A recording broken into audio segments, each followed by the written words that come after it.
Assalamualaikum warahmatullahi wabarakatuh. Apa kabar kalian semua? Semoga baik-baik saja di rumah, selalu sehat dan tetap berada di rumah. Oke, kali ini kita akan mempelajari tentang seni budaya bersama Pak Bari. Yuk kita langsung saja. Oke, jadi seni budaya itu dibagi menjadi 4 bagian. Ada seni rupa, ada seni musik, ada seni tari, dan ada seni teater. Nah, yang akan kita pelajari adalah seni rupa. Yuk kita langsung saja. Nah, di bab 1 ini judulnya adalah menggambar flora, fauna, dan alam benda. Kita lihat di peta kompetensi pembelajarannya. Yang paling bawah itu adalah pengertian menggambar. Jadi yang paling inti di bab ini adalah kita harus tahu apa sih yang namanya menggambar.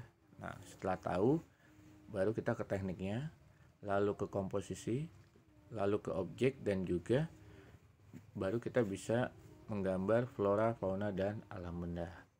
Oke, kita langsung saja ke materinya. Nah, di sini di poin A kita harus tahu dulu apa sih pengertian menggambar. Jadi, gambar merupakan bahasa yang universal dan dikenal jauh sebelum manusia mengenal tulisan. Gambar sudah dikenal masyarakat sejak zaman purba. Jadi, pada zaman purba tersebut, gambar itu merupakan alat komunikasi dan sebagai motivasi untuk dapat bertahan hidup. Ini contoh gambar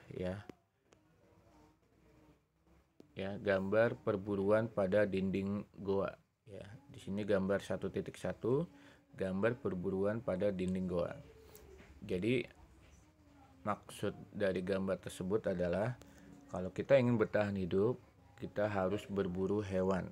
Agar apa? Agar bisa mendapatkan dagingnya dan biar dimasak dan jadi sumber makanan. Nah, ini jadi sebagai motivasi untuk bertahan hidup. Oke. Lalu manusia melalui menggambar dapat menyampaikan gagasan, ide, serta simbol sebagai salah satu bentuk ekspresi. Jadi intinya adalah menggambar merupakan salah satu sarana untuk mengekspresikan diri. Maksudnya adalah kalau misalkan kita sedang jalan-jalan melihat pemandangan indah atau melihat benda-benda yang unik. Nah, kalau kita mau gambar tersebut selalu ada, kita bisa mengekspresikan langsung ke dalam gambar atau lukisan. Nah, itulah maksud dari mengekspresikan diri. Oke. Lalu yang selanjutnya ada objek menggambar. Nah, jadi menggambar tidak hanya mengandalkan imajinasi, tetapi juga terkadang memerlukan objek bendanya. Alam semesta merupakan objek yang tidak akan pernah habis untuk digambar. Kekayaan flora, fauna, dan alam benda merupakan objek yang dapat digambar. Keindahan flora, fauna, dan alam benda merupakan sumber inspirasi dan eksplorasi dalam menggambar.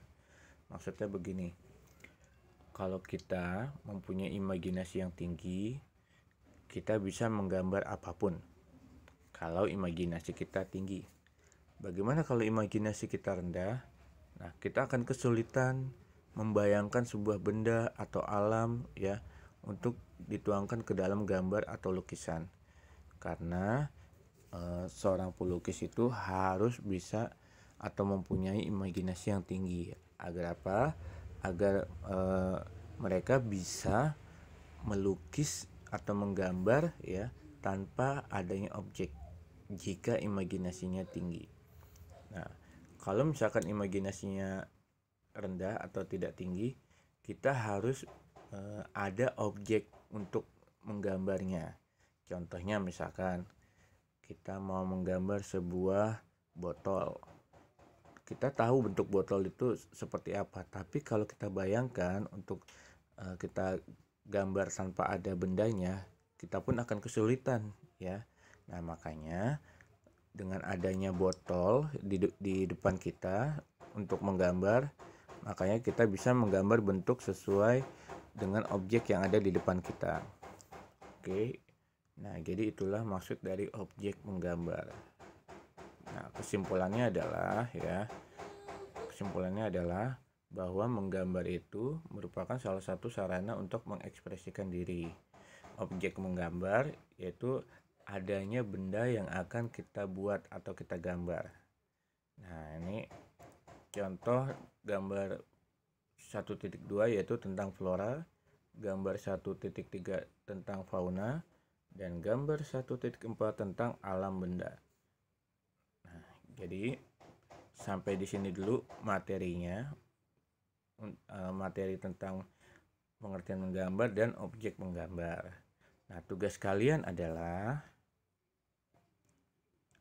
di sini ada 6 gambar ya. 1 2 3 4 5 6. Di situ ada gambar hewan, ada gambar tumbuhan, ada gambar benda. Nah, nomor 1 dan 2 itu sama-sama hewan, tapi ada perbedaannya ya. Sama jenisnya tapi ada perbedaannya. Begitu juga nomor 3 4 dan 5 6. Nah, jadi tugas kalian adalah ya tulis soalnya ya, tulis 3 soal ini, dan kalau kamu mau jawab, kamu harus mengamati dulu gambar-gambar yang ada di hadapan kalian ya. Nah, nomor 1, apa perbedaan 2 gambar flora di atas?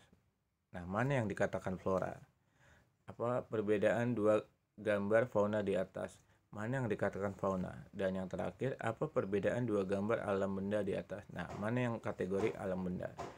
Jadi kalian tulis soalnya, kalian jawab ya.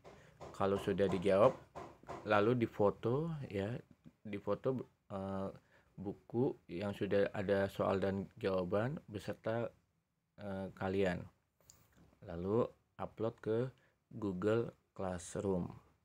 Nah, setelah itu ya, kalian beri komentar. Komentarnya adalah, "Pak, saya sudah selesai." Nah, jadi tugas kalian itu ya. Oke, semoga mengerti dan selamat mengerjakan. Wassalamualaikum warahmatullahi wabarakatuh.